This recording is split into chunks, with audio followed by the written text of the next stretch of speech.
Hey, what's up DIYers? Mike Boers with the Mike Boers channel. Thank you for watching. We're talking pontoon boats today. We're going to go work on my grandma's pontoon boat and install a brand new stern LED light. Let's get started. DIYers, here we are at the Craftsman workstation, and we have been busy. On the left hand side you can see our outdrive resting on a stand, and we have fully rebuilt that outdrive, the upper to lower and everything in between. However, back to the project, we are going to show you how to replace a stern light. And coming to the outdrive real quick, we even took it as far as applying brand new decals. Alpha 1 Gen 1 Mercruiser in our case. A lot of parts go into those outdrives. This is just the lower unit. Nothing to do with the upper. Here is our brand new LED stern light. And let's go ahead and remove it from the packaging. We are going to splice the wires with that tool right there. I now have the LED out of the package, and I've grabbed my little splicing tool. And down below in the comment section as well as description section is a link on where to purchase a tool like this. And this really serves as a multi-purpose tool. However, in this project we're just using it to splice a wire. You'll notice 10, 12, 14, 16, 18, 20. What I like to do is I like to grab the wire and feed it into the holes prior to just guessing which slot to put the wire in and splice it. The last thing I want to do is attempt to splice the wire and then just cut the wire completely off. That would not be good. You can see with the 10 it slides in and out freely, down to the 12, in and out freely, down to the 14, in and out freely, and to the 16, and now it won't go in. So that's the hole I'm going to use. I'm going to carefully open this up, and again 16, and I'll give myself about a half an inch, and I'll crimp that down and carefully pull the wire out. Check that out. There's the end of the wire, and I'll remove that wire coating or piece here that we crimped off. And again, there it is. Check that out. I'll do the same for the black. Into 16 and crimp it and pull it. There we go. The wires are now spliced.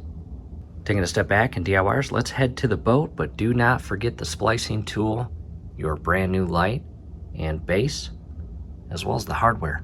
Here we are at the lake, DIYers. This is my grandma's pontoon boat. What we'll do first is cut all electrical power to the system, to the back of the boat, into the battery compartment, and in our case, we have an electrical switch that cuts all electrical power to the electrical system on board. And my dad installed this switch. It is awesome. Scrolling above right now is a link to a video that shows you how to install a switch like this. Right now it's in the off position, which again cuts all electrical power to the electrical system on board. We are free to continue. I've now shifted the rear bench of the pontoon down. Let's scroll in and take a look at the old base of our stern light. As you can see, it's just the base, nothing else. Some wires, but again, no shaft and no light. That's not good. We don't even know where it went. And we purchased the exact replacement base and LED stern light system or kit. And it looks like we just have 2 Phillips screws. After removing both of those screws, we can just pull up carefully on this base. Base is now removed. We've got 4 screw holes, it looks like. However, our base came out of the lower screw holes. We'll do our best to realign everything and re-screw into those lower holes. And what I did after removing the base is I cut about a 1/4 inch back on the wires, basically to start fresh. And what I'll do now is splice those wires the exact same way we did back at the workbench. At this point, DIYers, again, a real quick and important step. The wires are now spliced using that multi-splicing tool we used back at the workbench.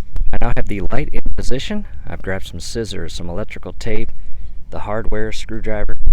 What we do now is just connect the red to red and black to black, or positive to positive and negative to negative.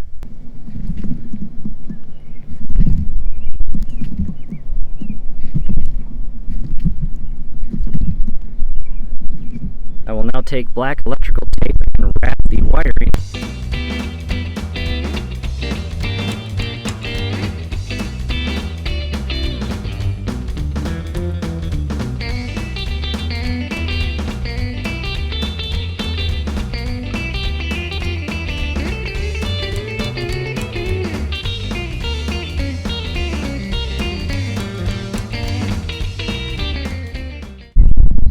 Like that. Make sure it is watertight sealed to again alleviate any moisture getting in there and rusting it or corroding it. I'll do the same for the black or negative wire. Sorry DIYers, my audio went bad. Anyhow, here it is all electrical taped up. Next, I'll carefully align the base with the holes and secure it. At this point, I realized I couldn't secure base due to this large single wire, so I'm going to separate the red and black wires like the old one was. and I will show you that here shortly. Just like that. Quick update, DIYers, here is what I did. I removed this screw, I carefully pulled the light up, and inside here is an electrical connection. I disconnected that, came down below, unscrewed this, and at that point I can remove this entire shaft to gain access to the inner wire. At that point, I carefully fed the wires through the single hole that each wire can go through and out the bottom like that, as shown right there. Now I'll pick up where we left off and resecure the wiring. Here it is, resecured to the boat. The next thing, before I lock this tab in place, I'm going to carefully shift the shaft into the personal preference or position I like. Lock it in place. And the finished product, I turn the light on and it's really sunny out, so I'm trying to kind of block some of that sun to give you a good view of the light on. I may wait until night and show you then. Here it is in the off position, as you can see. All right, DIYers, here is another update. Came nighttime and the light really wasn't working how I wanted it to. It was working, but again, not how I wanted it to. So what I did was pull the wires out.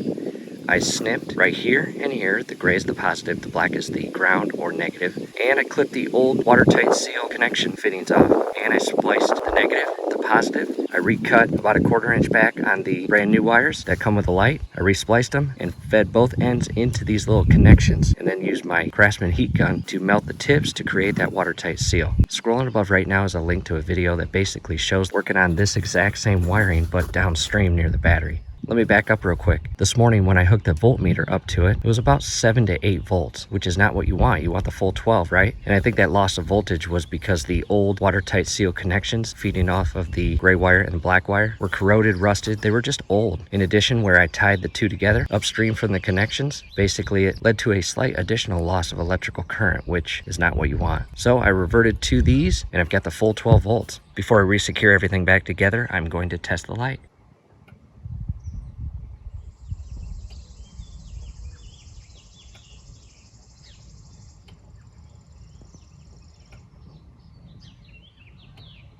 DIYers, here we are back at the lake, and it's not completely dark, but we'll take a look at the light and see how bright it is. At this point, I got the lights on. I'll go up top and reposition the camera and give you a better view.